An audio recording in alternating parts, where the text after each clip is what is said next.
शेतकऱ्याच्या लेकीचं IAS होण्याचं स्वप्न आहे, पण यंदा मराठवाड्यामध्ये आलेल्या अतिवृष्टीमुळे त्याचं शेत पाण्याखाली गेलं.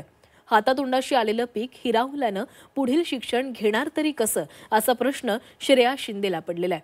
त्यामुळे पुढील शिक्षणासाठी तिला आर्थिक मदतीची गरज आहे.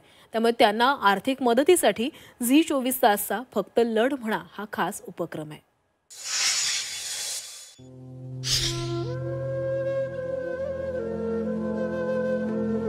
शेतकऱ्याच्या लेकीचं IAS होण्याचं स्वप्न आहे. त्यामुळे मेहनत घेऊन आणि जिद्दीनं श्रेया शिंदे 10वीचं शिक्षण घेतेय. मात्र अधिकारी होण्याचं स्वप्न पूर्ण होणार की नाही याची तिला काळजी लागली आहे. कारण यंदा लातूर जिल्ह्यात अतिवृष्टी झाली. त्यामुळे औसा तालुक्यातील किल्लारीत असणारी श्रेयाची 3 एकर शेती पाण्याखाली गेली. पिकांसह जमीनही वाहून गेली. आता शेतात उरला फक्त चिखल.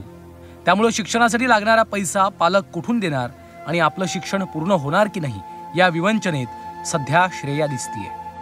मला लातूरमध्ये जाऊन काहीतरी मोठं पद मिळवायचं होतं, काहीतरी शिकून घरच्यांना हातभार लावायचा होता, सगळा फायनान्शियल सपोर्ट द्यायचा होता. पण आता तेच मला शिकवण्यासाठी कमी पडतील की काय असं मला वाटतंय.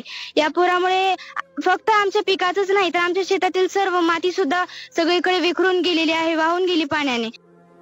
श्रेयाचं शिक्षण थांबू नये यासाठी तिला तुम्ही थेट आर्थिक मदत करू शकता. श्रेया शंकर शिंदे, बँक खाते क्रमांक आहे 602908990506. IFSC कोड आहे MAHB 00000248. बँक ऑफ महाराष्ट्र शाखा किल्लारी लातूर.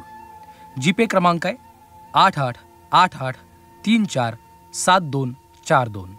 जगाचा पोशिंदा अतिवृष्टीमुळे आर्थिक संकटात सापडलाय. त्यामुळे त्यांच्या मुलांचं शिक्षणही पुढे सुरू ठेवण्यासाठी त्यांना सढळ हातानं आर्थिक मदतीची गरज आहे. वैभव बालकुंदे, झी24 तास, लातूर.